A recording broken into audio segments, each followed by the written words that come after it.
Enggak, saudara. Jangan. Amin. Haleluya. Next. Sesi 2 next. Nah, marilah kita menyelidiki dasar Alkitabiah daripada mujizat-mujizat. Dasarnya, saudara. Matius 8 ayat 16. Menjelang malam dibawalah kepada Yesus banyak orang yang kerasukan setan. Dan dengan sepatah kata Yesus mengusir roh-roh itu dan menyembuhkan orang-orang yang menderita sakit. Jadi ini pelayanan Yesus, menyembuhkan orang sakit, mengusir setan-setan. Hal itu terjadi supaya genaplah firman yang disampaikan oleh Nabi Yesaya. Dialah yang memikul kelemahan kita dan menanggung penyakit kita. Jadi saudara, ternyata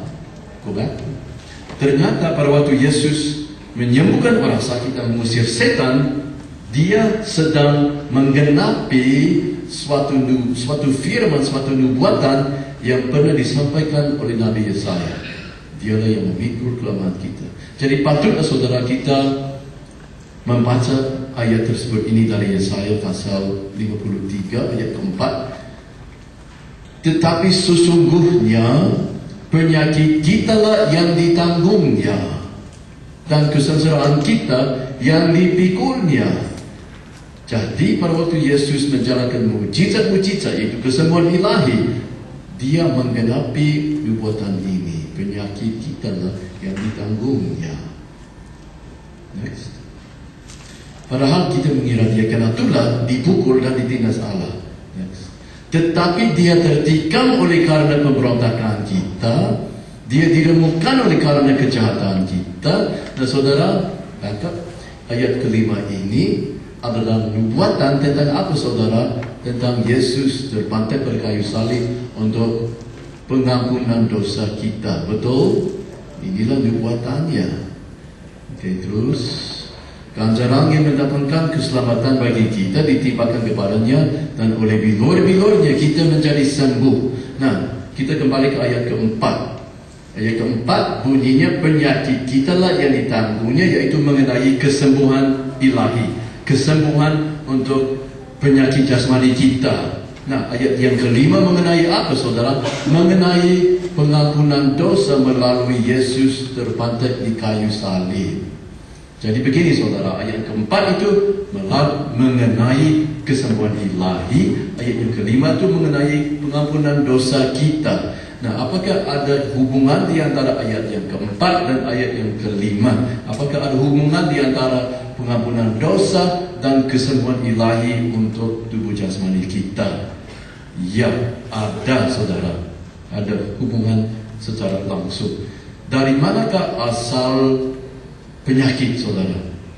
Dari manakah asalnya penyakit? Dari dosa. Dari nenek moyang kita, Adam dan Hawa di Taman Eden.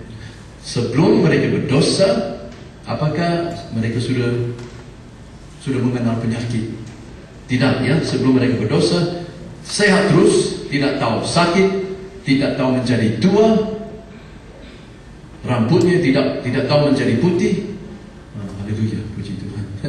Dan mereka tidak tahu mati jasmaninya mereka tidak tahu sama sekali sebelum mereka berdosa. Tapi sesudah mereka mengambil buaya telang itu terus dimakannya, apa yang terjadi, saudara? Mereka berubah. Sifat mereka yang dulu murni berubah menjadi sifat yang berdosa, betul? Dan tubuh jasmani mereka juga ikut berubah. Sesudah mereka berdosa, tubuh mereka sekarang bisa mengalami penyakit, betul tak, saudara? Dan akhirnya mengalami kematian jasmaninya. Jadi kalau penyakit bagi manusia itu memang berhubungan dengan dosa manusia. Amin. Nah, Yesus datang untuk apa, saudara? Untuk menghapuskan dosa kita. Kalau penyebabnya telah disingkirkan, bagaimana akibatnya juga ikut dihapuskan. Umpamanya, saudara, ada satu pohon yang tinggi, yang punya akar.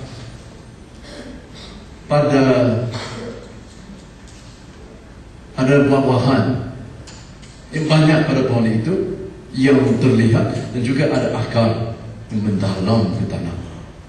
Nah, akar daripada pohon ini melambangkan sifat manusia yang berdosa. Akarnya melambangkan sifat kita yang berdosa, dan buah-buahan pada pohon itu melambangkan penyakit-penyakit kita. Nah, Yesus datang untuk apa? Menebang akar pohon itu. Kalau akarnya telah ditebang, nanti bagaimana dengan buah-buahannya, saudara? Pasti juga ikut mati, jatuh dan mati. Ya. Jadi di manakah ada pengampunan dosa, saudara? Di situlah juga ada kesembuhan. Nah, maksud saya bukan begini, saudara. Andai kata saudara besok pagi bangun ada pilek, sakit, apakah artinya saudara pasti tadi malamnya melakukan dosa baru sakit pada hari keesokannya? Betul enggak? Belum tentu, ya. Enggak tentu ya.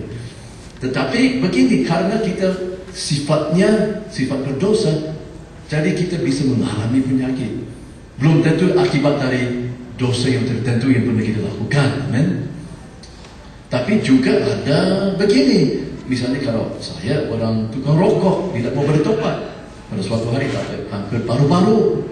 Apakah penyakit itu disebabkan oleh dosa merokok? Iya. Ya.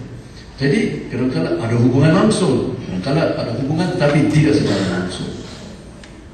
Tapi pokoknya ada hubungan, saudara.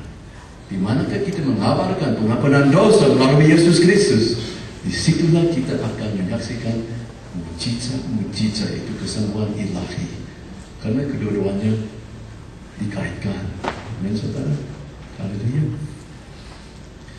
Jadi kalau misalnya Peter Younger, dia datang ke sini, dia kabarkan Injil.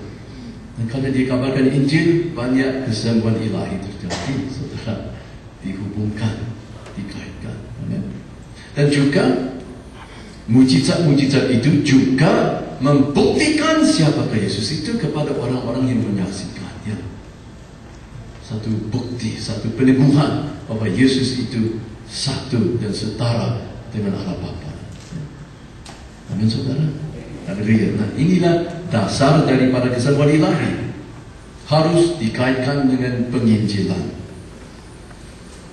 Jangan hanya menyembuhkan orang sakit tanpa memberitakan Injil, saudara.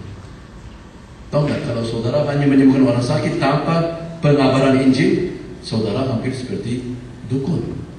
Hampir sama dengan dukun saja. Amin, saudara. Jadi mujizat-mujizat ini bukan untuk kepentingan pelayanan kita, tetapi untuk kepentingan perluasan daripada kerajaan surga. Haleluya. Jadi mujizat-mujizat ini bukan supaya gereja kita semakin ramai. Ya, kalau jadi ya puji Tuhan lah. Tapi itu bukan maksud yang utama daripada mujizat-mujizat, saudara. Maksud yang utama ialah supaya kita boleh menyelesaikan amanat agung. Haleluya. Haleluya. Puji Tuhan. Next. Nah, kembali kepada pelayanan Tuhan Yesus. Bagaimana dia menyembuhkan orang sakit? Ya, tadi kita sudah melihat kalau orang demam, bagaimana disembuhkannya? Dia menghardik demam itu. Kalau orang kerasukan setan, bagaimana dia menghardik setan itu?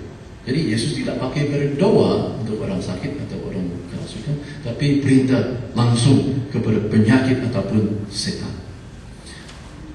Markus pasal yang pertama ayat 40, seorang yang sakit kusta datang kepada Yesus. Nah, sakit kusta, saudara. Dan sambil berlutut di hadapannya, ia memohon bantuannya, katanya, kalau engkau mau, engkau dapat mentahirkan aku. Maka tergeraklah hatinya oleh belas kasihan. Haleluya. Belas kasihan. Tuhan itu berbelas kasihan kepada orang-orang yang sakit. Lalu ia mengeluarkan tangannya, menjamah orang itu.